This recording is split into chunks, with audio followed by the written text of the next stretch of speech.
Bir şagird şübhəli davran.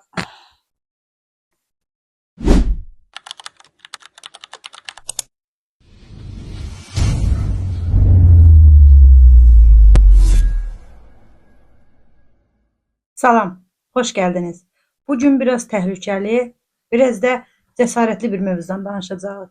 Müəllimlər, bəlkə də bu mövzuda, bu videoya baxanda bir çoxunuz inciyəcəksiniz. Şagirdlər, siz isə yəqin nəhayət bizi başa düşən oldu deyəcəksiniz. Heç düşünmüsünüzmü niyə bəzi müəllimlər sinifə girəndə sinif sanki canlanır, bəzi müəllimlər sinifə daxil olduqda isə sanki enerjisi çəkilmiş robota çevrilir. Biz müəllimlər bəzən elə bilirik ki, hər şeyi düzgün edirik. Amma pərdə arxasında, WhatsApp qruplarında, tənəffüslərdə şagirdlərin bir-birinə deyib bizə deyə bilmədiyi şeylər var. Bugün o qara siyahanı açıqlayacağım. Hazırsınızsa vaxt itirmədən elə 5-cidən başlayaq. 5-ci.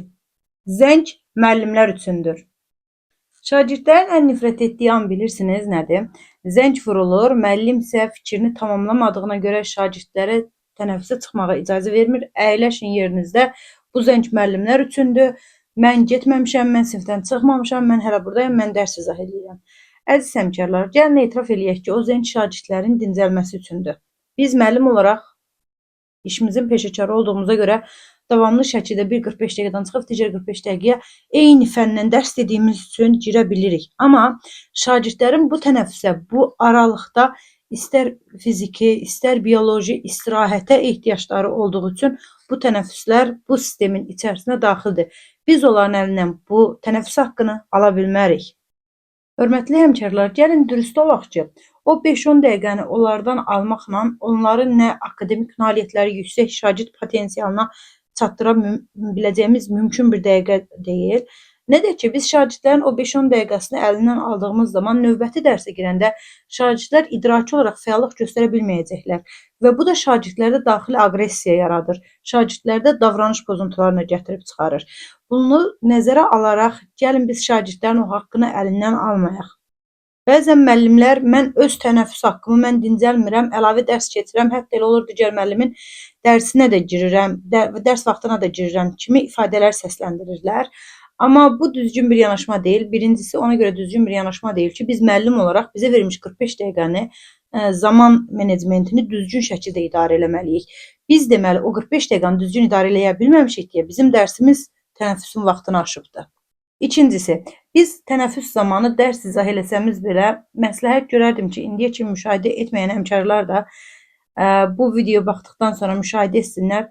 O zəng vaxtında müəllim nə qədər maraqlı dərs keçsin, müəllim nə qədər interaktiv təlim formalarından, təlim üsullarından istifadə edib dərs keçsin, heç bir şagirdin fikri dərsdə olmur. Yəni siz hiss edəcəksiniz jest mimikalarından, yalandan başını belə eləyən, əlini çənəsinə qoyub fikirləşən və s. Amma həqiqətən o şagirdlərin fikri sizdə olmur.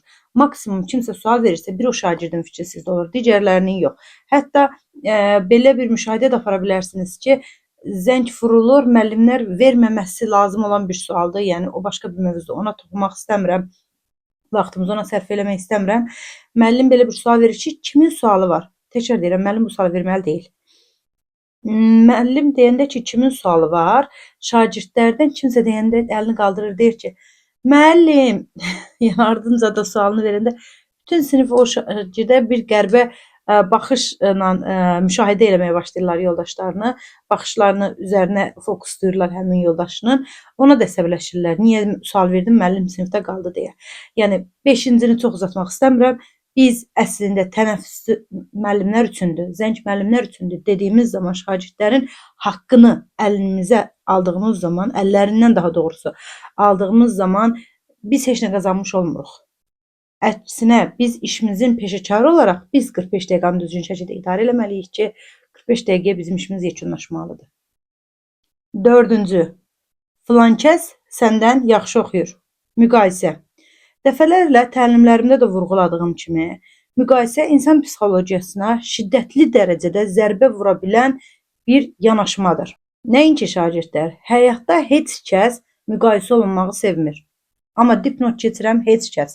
Siz təsəvvür eləyin ki, sizin həyatınızda övladınızmı, yoldaşınızmı, qaynənəniz və yaxud da başqa bir kəslər sizi digərlərlə müqayisə eləyir. Yəni qaynanalar müqayisə eləsə ki, filan kəsin gəlini daha dadlı bişirir, qəbul olunarmı, xoşa gələrmi və yaxud da yoldaş müqayisə eləsə başqasının yoldaşından sizi, övlad müqayisə eləsə filan kəsin anasından, heç kəs tərəfindən bu müqayisə yaxşı qarşılanmır. Yox, biz şagirdlərin niyyətimiz o şagirdi digərinin yanında pis eləmək deyil deyə düşündüyünüzü hiss eləyirəm buradan. Amma əziz həmkarlar, bir şey unutmayın ki, biz şagirdi müqayisə edəcəyimiz yeganə şəxs elə o şagirdin özüdür. O şagirdin əvvəlki nəticələridir. Yəni şagirdi müqayisə etmək istəyiriksə, əlini vəli ilə müqayisə etməli deyilik. Bu vəliyə də başqa cür təsir eləyə bilər. Əlinin də psixologiyasına təbii ki, təsir eləyəcək və əldə vəliyə qarşı ikrah hissi, gizli bir belə deyək ki, mənfi hisslər yaranacaq əlidə. Buna görə də biz əlini bundan əvvəlki aydakı, bundan əvvəlki summativdəki, keçən ilki nəticələrinlə müqayisə eləməliyik. Yəni biz əlinin inkişaf dinamikasını izləməliyik. Əli ilə vəli müqayisə etməli deyilik. Hər uşaq özü bir dünyadır. Onları başqasının işığıyla söndürməyək. Bu mövzuda danışa biləcəyim, saatlarla danışa biləcəyim qədər çox araşdırmışam sırf bu müqayisə mövzusuna. Amma hər kəsin öz dünyası var və hər kəs öz dünyasında liderdir. Yəni belə desəmiz, hər kəs öz hekayəsində baş qəhrəmandır. Buna görə də biz o baş qəhrəmanı arxa rollara atmamalıyıq elə öz həyatında. Bu insan psixologiyasında da belə adlanır ki, insan özünü öz həyatında artıq hiss edir. Təsəvvür elə, sənin həyatında baş qəhrəman başqasıdır. Bu şagirdə və şagirdlərin fərqli yaş xüsusiyyətlərinə görə tamamilə başqa cür təsirlər də göstərə bilər. Buna görə də bu mövzuda nəinki müəllimləri, mən valideynləri də bu mövzuda biraz maariflənmələrini çox istəyərdim, maariflənmələrini ki, valideynlər də araşdırsınlar, baxsınlar. Çünki eyni ailədə qardaşı bacı ilə, qardaşı digər qardaşla, bacının qardaşla və s. müqayisə olunur. Bu təkrar qeyd etmək istəyirəm ki, insan psixologiyasını yaralayır, uşağın ruhunu yaralayır. Bu mövzu saatlarla danışa biləcəyim üçün bu mövzunu çox da uzatmaq istəmirəm. Çünki bilirəm ki, siz də orada nigaranlıqla gözləyirsiniz ki, görəsən şagirdlərin müəllimlərdə sevmədiyi digər nöqtələr hansılardır. Keçək indi biz növbəti 3-cü addıma. Köhnəlmiş və kinayəli zarafatlar. Sarkazm. Bəzən müəllimlər elə başa düşür ki, şagirdlərin elədiyi səhvlərlə onlar zarafat elədiyi zaman müəllim şagirdlərin gözündə ya cool görünür, ya şagirdə bunu bildirir ki, sən elədiyin sıradan səhvdir. Amma o kinayəli gülüşünüz uşağın qəlbində böyük bir yara açır. Xüsusilə yeniyetməlik dövründə olan bir uşağı biz sinif qarşısında, auditoriya qarşısında utandırdığımız zaman onun müəllimə olan hörməti artmır, onun sadəcə qorxusu artır. Qorxu olan yerdə isə sevgi və öyrənmə olmur. Qorxu müvəqqəti qazanılmış bir hörmətdir. Əminəm ki, heç bir həmkarım da müvəqqəti bir hörmət qazanmaq istəməz. Biz şagirdləri ələ salaraq və yaxud da ki, kinayəli zarafatlarla onların etdikləri hər hansı xırda səhvləri auditoriya qarşısında deməli deyilik. Vaxt itirmədən elə keçək növbəti ikinciyə. Şagirdlərin müəllimlərdə sevmədiyi ikinci addım nədir? Müəllimin sevimliləri, ədalətsizlik. Şagirdlər ədalətsizliyə qarşı çox həssasdırlar. Əgər sevimli şagirdiniz səhv edəndə gülürsünüzsə, amma arxa partada oturan şagird o səhvi edəndə irad bildirir, deyinirsinizsə, belə el dilində desəmiz qışqırırsınızsa, təbrik edirəm, siz artıq o sinfi itirmisiniz. Adətən müəllimlər bəzən dərslərdə belə bir hal yaşanır ki, ön partada əyləşib müəllimin dərsində aktiv olan şagirdlərlə müəllim mütəmadi olaraq interaktiv şəkildə dərsini keçir, arxa partada oturanlar isə unudulurlar və yaxud da bir misal çəkək, hiperaktivlik sindromu olan bir şagird, müəllim razıdır ki, o şagird dərs boyu onun dərsinə əngəl olmasın, amma sakit yerində əyləşsin. Bunların hər biri digər şagirdləri öyrədirsiniz, inkişaf elətdirirsiniz, amma yerdə qalanların da haqqına girirsiniz, bunun göstəricisidir.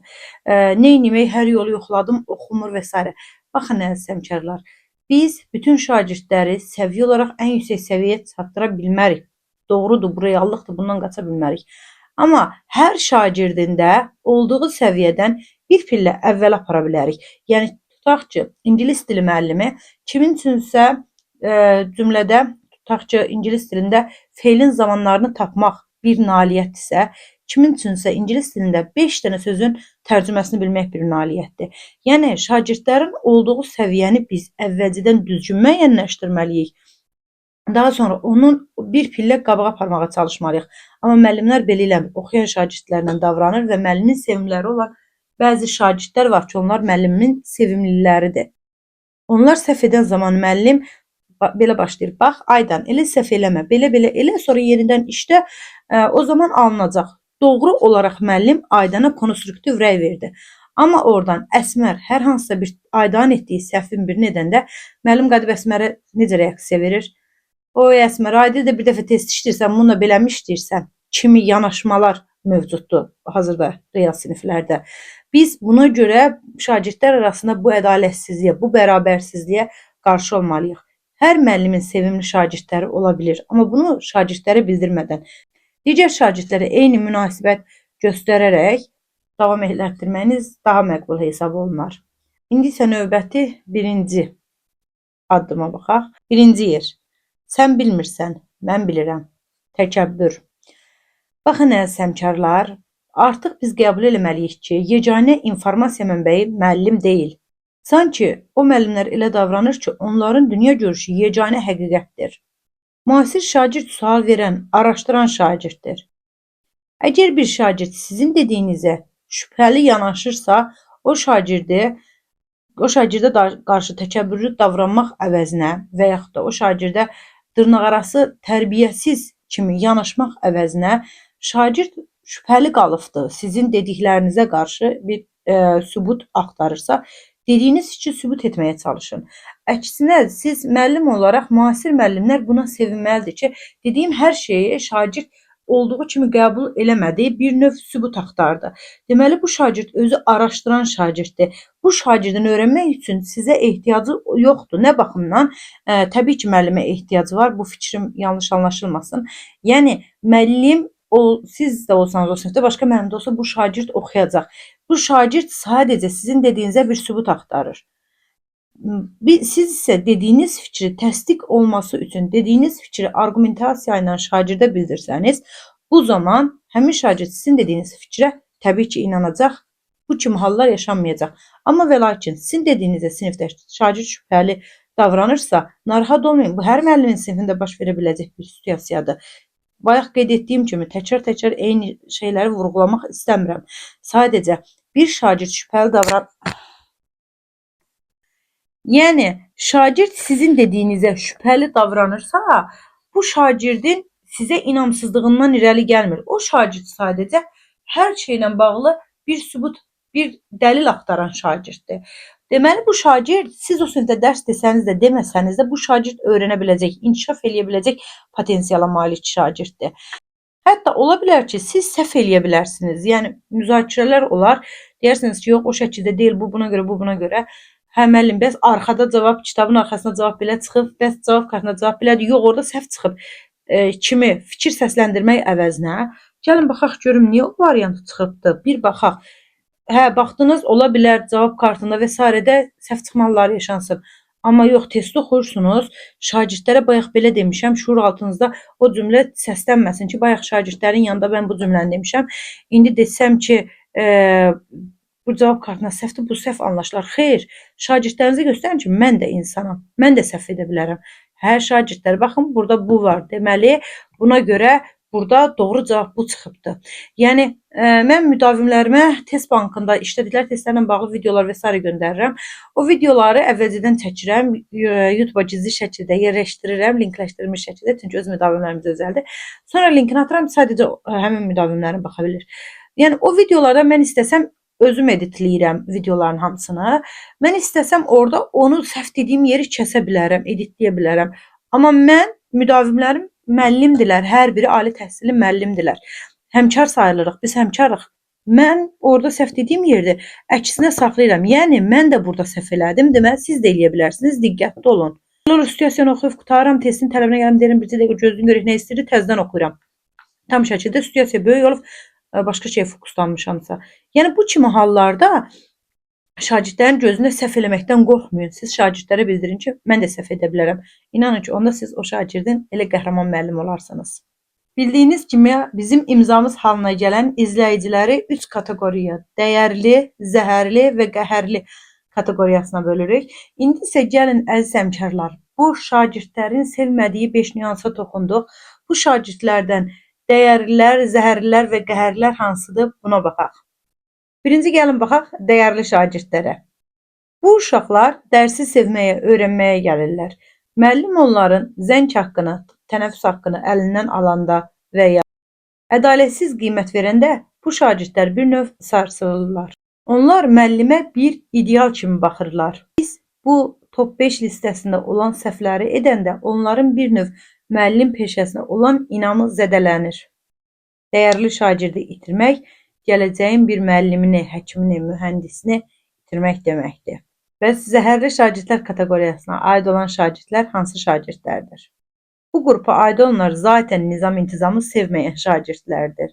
Müəllimin etdiyi hər hansı kinayəli bir zarafat və ya müəllimin təkəbbürlü davranışı bu şagirdin əlinə dırnaqarası zəhər kartını verir. Onlar dərhal gördünüz, müəllim özü belədir, mən niyə oxumalıyam kimi yanaşmada olurlar. Və bu negativliyi bütün sinfə yayırlar. Müəllimin hər bir səhvi zəhərli şagird üçün dərsi pozmaq, müəllim nüfuzunu sarsıtmaq üçün bir vasitədir. Biz səhv etdikcə onları daha da zəhərli edirik. Növbəti qrup isə qəhərli şagirdlərdir. Biz bir uşağı hamının qarşısında utandıranda və yaxud da o şagirdi başqasıyla müqayisə edəndə bu qrupa aid olanlar zəhərli şagirdlər kimi bağırmır. Əksinə onlar susur. Amma o sükutun arxasında böyük bir qəhər boğulur. O uşaq böyüyüb vəzifə sahibi olsa da, o müəllimin adını eşidəndə içindəki o travma yenidən oyanır. Qəhərli şagird bizim hər bir səhvimizin canlı yaddaşıdır. İndi sizə bir sual vermək istəyirəm. Hər birinizdən soruşmaq istəyirəm ki, bəs siz şagird vaxtı hansı kateqoriyaya aid olan şagirdlər olmusunuz? Dostlar, burada dediyim kateqoriya təbii ki, mən həmişə öz müdavimlərimi də hər kəsi şəxsi yanaşmam olaraq bu kateqoriya dəyərli, zəhərli və qəhərli kateqoriyasına ayırdığım üçün hər videomda da uyğun olduğu təqdirdə, uyğun olduğu formada o qruplara aid etmək istəyirəm. Amma bir şey də xahiş edirəm, hər kəs bir mənalı şəkildə başa düşsün ki, mən burada heç kəsi tənqid etmirəm. Biz hər birimiz müəllimik və biz hər birimiz də, mən özüm də bu səhvləri etmiş ola bilərəm. Bəlkə də gələcəkdə edəcəm, bəlkə də indiyə kimi etmişəm ki, videonun əvvəlki dəqiqələrində buna toxundum, öz etdiyim səhvlərə də misallar çəkdim. Çünki mən də o səhvləri etmiş ola bilərəm. Əsas olan bir səhvi etmək deyil, əsas olan o səhvdən nəticə çıxara bilməkdir. Yəni, lampanı kəşf edən səhv eləmirəmsə Thomas Edison idi. Onun dediyi kimi, mən işığı şərt olaraq deyirəm, hazırda dəqiq yadımda deyil. Tutaq ki, 1001-ci səfər işığı kəşf eləyibsə, mən deyir, 1000 dəfə səhv bir yolla getmədim. Sadəcə işığı yandırmamağın 1000 yolunu gördüm. Bunun kimi bir misal idi. Yəni əsas məğzi bundan ibarət idi. Thomas Edisonun bir sözdür. Yəni səhvlər eləyə-eləyə gedib amma yekunda o nəticəyi əldə edib, amma o səhvləri də görüb ki, hər yolu bu deyil. Yəni hər birimiz səhv eləyə bilərik. Bu qaçınılmaz bir haldır. İnsan varlığının yaradılışında var bu səhv eləyə bilmək. Əsas olan bu səhvlərdən öyrənə bilməkdir. Əsas olan bu səhvləri davamlı şəkildə həyata keçirməməkdir. Gəlin şagirdlərin nifrət etdiyi müəllim deyil. İllər keçsə də mənim bir müəllimim var idi, həyatımı dəyişdi dediyi həmin müəllim olaq. Bəli, mənim siyahım belə idi. İndi şagirdlər və yaxud da əziz müəllimlər, siz şagird olduğunuz dövrdə müəllimlərdə sevmədiyiniz nələrdir? Onlar rəy bölməsinə yazın, fikrinizi bölüşün. Söz verirəm, heç kəsə deməyəcəm. Fikirləriniz bizim üçün maraqlıdır. Siz də şagirdlərdə sevmədiyiniz yönləri yazın. Bəlkə də növbəti bölümlərdə elə o mövzuya toxunarıq ki, müəllimlərin şagirdlərdə sevmədiyi 5 nüans hansılardır deyə. Əziz həmkarlar, bu baxdığımız top 5 listəsinin sayını gəlin bir yerdə azaldaq. Növbəti bölümdə görüşənədək. Hələlik.